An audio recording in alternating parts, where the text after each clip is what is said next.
세기 말 밀레니엄 버그를 앞둔 1999년 외화가 한국 영화 시장을 잠식해가던 시기에 한국경 첩보 영화 한 편이 혜성같이 등장했습니다. 이 영화는 한국 영화도 외화에 뒤처지지 않는 스토리텔링을 가지고 있다는 것을 보여줌과 동시에 한국 블록버스터도 성공할 수 있다는 가능성을 보여줬습니다. 물론 태극기 휘날리며가 나오기 전까지는 굉장한 암흑기를 달리긴 했습니다. 이 영화는 관객들의 열화 같은 성원을 받았고 엄청난 규모의 제작비도 투입됐습니다. 뿐만 아니라 당시 최고를 달리고 있던 한석규, 최민식, 송강호, 황정민, 김윤진, 김수로, 박용우, 장현석 등을 캐스팅하면서 더 큰 화제를 낳기도 했습니다. 그 영화가 바로 쉬리입니다. 저는 이번에 개봉한 강철비를 보면서 쉬리가 굉장히 많이 떠올랐습니다. 그렇게 떠오른 이유는 내용 혹은 스토리, 연출이 비슷해서가 아닙니다. 20세기 말 대북제재와 북한의 체제를 바라보는 시선을 가장 잘 보여준 영화가 쉬리라 한다면 현재 우리가 대북 제재와 북한 체제를 어떻게 바라봐야 하는지를 가장 잘 보여준 영화가 바로 저는 강철비라고 생각합니다. 이 때문에 강철비는 정치적인 색이 굉장히 짙은 영화라고 볼 수 있습니다. 뿐만 아니라 한국인의 입장에서 바라보는 남북의 모습을 보여주는 영화이기도 합니다. 그럼에도 불구하고 강철비가 올해 나온 영화 중에서 손가락에 꼽힐 정도로 마음에 드는 이유는 남북 모두 지도자가 바뀐 이 시점에 일어날 수 있는 무수하게 많은 경우의 수를 굉장히 근거와 타당성을 가지고 표현한 영화이기 때문입니다. 그리고 이와 같은 스토리 전개로 인하여 이현세 화백의 남벌과 김진명 작가의 무궁화꽃이 피었습니다도 함께 떠올리게 하는 영화가 바로 저는 강철비라고 말씀드리고 싶습니다. 즉, 각 시대별로 남과 북의 이야기를 통해서 이데올로기의 한 획을 그었던 만화, 영화, 소설 등의 컨텐츠, 이 흐름이 현 시점에 맞게 마무리 짓는 작품이 바로 저는 강철비라고 말씀드리고 싶은 것입니다. 물론 이후 남북관계의 이야기를 다룬 무수한 영화들이 나오게 될 겁니다. 하지만 현재 북한의 세 번째 세습과 이로 인해 발생되는 긴장감을 가장 잘 그린 영화는 저는 강철비라고 기억되지 않을까 싶습니다. 그래서 남북 이야기를 그린 VIP, 의형제, 공조, 베를린 등의 영화와는 확연히 다른 색을 가지고 있는 영화라고 말씀드리고 싶습니다. 사실 90년대 초 북한에서는 대규모 쿠데타가 준비된 적이 실제로 있습니다. 이 부분은 현재 구글에서 90년대 북한 쿠데타라는 검색어로 검색을 하시면 상당히 많은 자료가 나오니 이 점 참조해 주시기 바랍니다. 그렇기 때문에 저는 개인적으로 강철비의 내용이 좀 더 현실적으로 다가옵니다. 그렇다면 왜 강철비를 이와 같이 좋게 평가하는지 이번 영상을 통해서 말씀드리고자 합니다. 첫 번째는 강철비의 엔딩 크레딧입니다. 저는 강철비라는 제목이 두 주인공의 이름이 같은 것 때문에 만들어진 제목이라고 봤습니다. 영화도 그와 같이 표현을 하고 있습니다. 하지만 영화가 모두 끝난 뒤 엔딩 크레딧을 보면은 미사일을 지칭하는 제목임을 알게 됩니다. 많은 분들이 엔딩 크레딧을 보지 않고 나가셨는데 강철비의 엔딩 크레딧은 상당히 잘 만들어져 있기 때문에 영화의 모든 부분을 축약하고 압축하고 있기 때문에 꼭 보시고 가라고 말씀드리고 싶어요. 예를 들어서 미사일이 날아가는 장면이 하늘에서 내리는 비로 바뀌는 부분, 이런 것들을 보면은 왜 이 제목이 강철비임을 알 수 있는 그런 근거를 제시하는 것이죠. 그래서 이러한 장면과 영화 내용을 자세히 바라보면 강철비가 하늘에서 내리는 강철로 만들어진 비라는 걸 지칭한다는 결론을 낼 수가 있습니다. 그래서 강철비의 엔딩 크레딧에 주목하라고 말씀드리고 싶습니다. 두 번째는 왜 영화 속에서 가장 중요한 소품이 미사일인가입니다. 기존의 남북 공조 및 합작을 소재로 한 영화들은 대부분이 첩보를 중심에 두고 있었습니다. 하지만 강철비는 미사일이 중심 소재로 나옵니다. 왜 그랬을까? 많은 콘텐츠에서 남과 북의 전쟁이나 갈등을 다룰 때 첩보 혹은 기습을 주로 보여줬었습니다. 그래서 대다수의 사람들은 남북전쟁을 6.25처럼 백병정으로 진행될 거라고 생각을 하는데 이건 큰 착각이거든요. 현대에 들어오면서 한반도에 미사일이 떨어지게 되면은 북한도 피해를 보기 때문에 그들은 미사일을 쏘지 않을 거라는 생각을 강철비라는 영화에서는 완전히 바꿔버립니다. 즉 패러다임을 바꿨다는 뜻입니다. 그래서 강철비는 기존의 영화와는 확연히 다릅니다.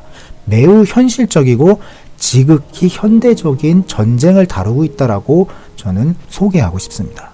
세 번째, 그렇다면 강철비는 어느 부분을 중점으로 봐야 되는 것인가? 강철비에서는 대한민국이 실제 북한과의 전쟁을 겪을 때 나타날 문제점을 매우 효과적으로 표현했다. 그렇게 다시 한 번 더 말씀드릴 수 있을 것 같아요. 예를 들면 전시 작전권이 없는 대한민국, 미국, 일본, 중국 등의 다른 나라와의 이해관계, 거기에 남북 전쟁의 현대전의 모습에 이르기까지 강철비에서는 현재 우리가 가지고 있는 약점들에 대해서 굉장히 집요하게 캐고 있습니다. 물론 영화 속에 첩보전도 나오긴 합니다. 허나 첩보전이 중심에 있지 않은 하나의 선택지로 표현이 되고 있습니다. 과거 영화처럼 첩보만을 보여주는 게 아니라 전쟁 중 하나의 옵션으로 보여줬다는 게 저는 굉장히 인상적이었다고 말씀드리고 싶어요. 백병전 역시도 마찬가지입니다. 무조건 백병전과 기갑부대 전투가 아니라 하나의 옵션의 역할로 했다라는 게 굉장히 현실적으로 다가왔습니다. 즉 북한도 남한도 한반도에서 전쟁을 일으키고자 한다면 현재까지 이룩한 경제체제를 최대한 살리는 방안으로 전쟁이 진행될 거라는 걸 강철위에서 말을 하고 있는 겁니다. 왜냐하면 한국의 경제가 전 세계와 비교했을 때 결코 낮은 위치가 아니기 때문에 경제체제를 무너뜨리면서까지 전쟁을 일으키겠다? 그러한 모습은 없을 것이다 라고 강철비에선 말하는 것입니다. 네 번째로는 공감과 비난이 모두 있는 영화라는 겁니다. 강철비는 한국 사람만이 아니라 한국에서 오랜 시간 생활을 했었던 외국인들도 깊이 공감할 수 있는 영화라고 저는 생각을 해요. 특히 계엄령이 선포됐음에도 평온하게 커피를 마시는 사람들의 모습을 보여줌으로써 분단 국가에서 살아가는 사람들이 얼마나 위협을 잊고 살아가고 있는지를 꼬집는 모습도 보여줍니다. 허나 영화는 국민의 무신경을 잘못이라고 말하진 않습니다. 이러한 상황은 결국 그렇게 될 수밖에 없었다라고 표현함으로써 위험을 매번 감지하면 국민이 살아가는 것이 올바른 게 아니라 국가가 그러한 위험을 제거함으로써 국민이 매번 위협을 느끼지 않고 평온하게 살아갈 수 있게 만들어야 한다고 말하는 게 바로 강철비라는 것입니다.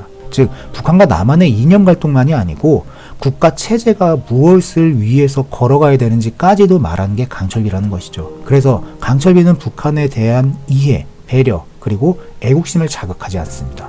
즉 국뽕이 없습니다. 매우 냉철하게 앞으로 나아갈 수 있는 일, 앞으로 일어날 수 있는 현실들에 대해서 가능성 높게 표현하고 있다고 말씀드리고 싶어요.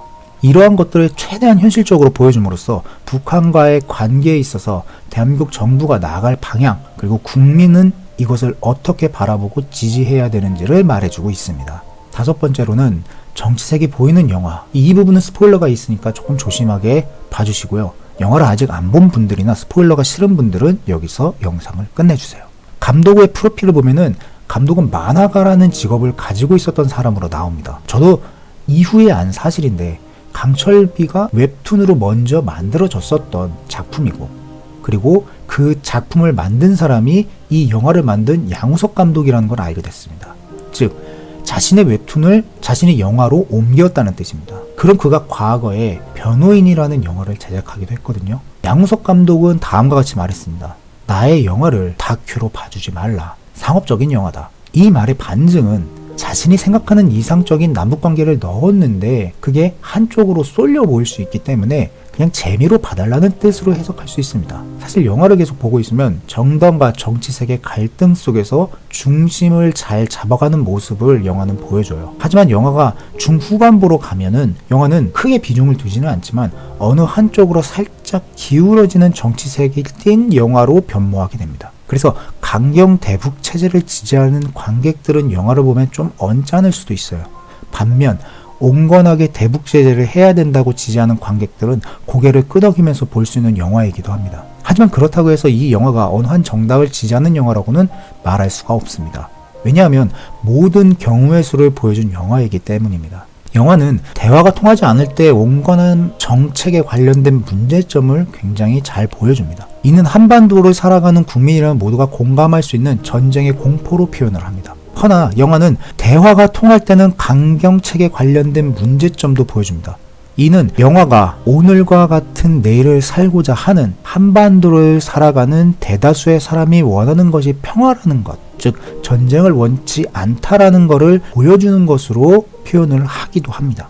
그래서 영화는 두 철우를 통해서 분단국가의 국민은 분단 자체보다 그걸 이용하려는 권력자들 때문에 고통받는다는 대사를 각자 함으로써 국가가 국민을 위해 어떻게 나아가야 되는지를 말해주고 있습니다. 뿐만 아니라 강철비에서는 6.25라는 전쟁이 북한과 남한의 갈등에 의해서 만들어진 싸움이 아니라 외세에 의한 이데올로기 때문에 생긴 참극이라고 말하면서 외세에 흔들리지 않는 우리들, 즉 북한과 대한민국이 주체적으로 분단 문제를 해결해야 한다라는 메시지를 전달함으로써 두 나라가 평화롭게 사는 것이 무엇인지 생각하게 만들어주는 그런 주제를 던지고 있다. 그 영화가 바로 강철비라고 말씀드리면서 영상 마치도록 하겠습니다. 긴 영상 봐주셔서 감사합니다.